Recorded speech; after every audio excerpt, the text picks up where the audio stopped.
Fort Lee here in New Jersey was the capital of filmmaking in America before Hollywood took off. A key figure in this early cinema era was Alice Guy Blache, who for a time operated from here.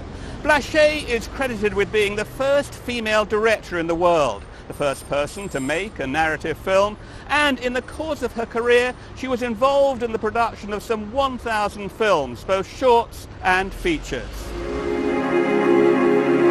It was in 1896 that Alice Guy Blache, then based in France, made The Cabbage Fairy. Its claim to fame, it's believed to be the world's first narrative film. In the studio above the stage is Madame Blache's sign for her actors that reads, "Be natural."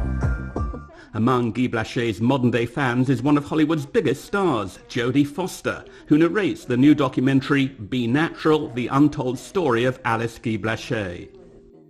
What was so extraordinary about her was that she made so many movies, made thousands of movies, and so many firsts, from the first narrative film to some of the first different types of technology that she used, and yet I think she always worried that she was never good enough.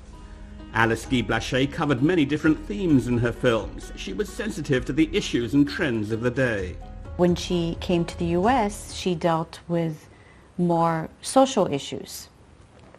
Immigration, anti-Semitism. She has a film with an all-African-American cast. Originally, it was supposed to be a mixed cast. Once the white players found out that they were going to be coupled with African-American actors, they refused, and she decided to do an all-African-American cast, which is very unusual for 1912. Extremely prolific as a filmmaker and undeniably talented, Alice Guy Blache has never really been fully recognized for her accomplishments. I've been in films my whole life. I've studied films. You know, how is it possible that I could not even know this woman's name or know that she had any contribution at all? Why has she been overlooked? There were a lot of men taking credit for what she did. And it was at a time where there wasn't as much preservation, and they weren't keeping track necessarily of the movies that were made. And I suppose she just didn't holler. I mean, that's really why her name was swept under the rug. The New York Dramatic Mirror reports, the ground floor contains President Blache's office. In 1912, Alice Guy Blache, after having been settled in the United States for several years, even built her own studio in New Jersey. She was always enterprising, and she pioneered a whole range of cinema techniques. I think she's one of the first people to do a close-up.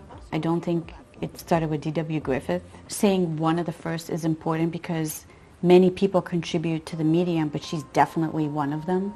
Color tinting, split screens, special effects, working with a lot of animals. Alice Guy Blache certainly appeared to be in charge of her own universe. She was an empowered woman.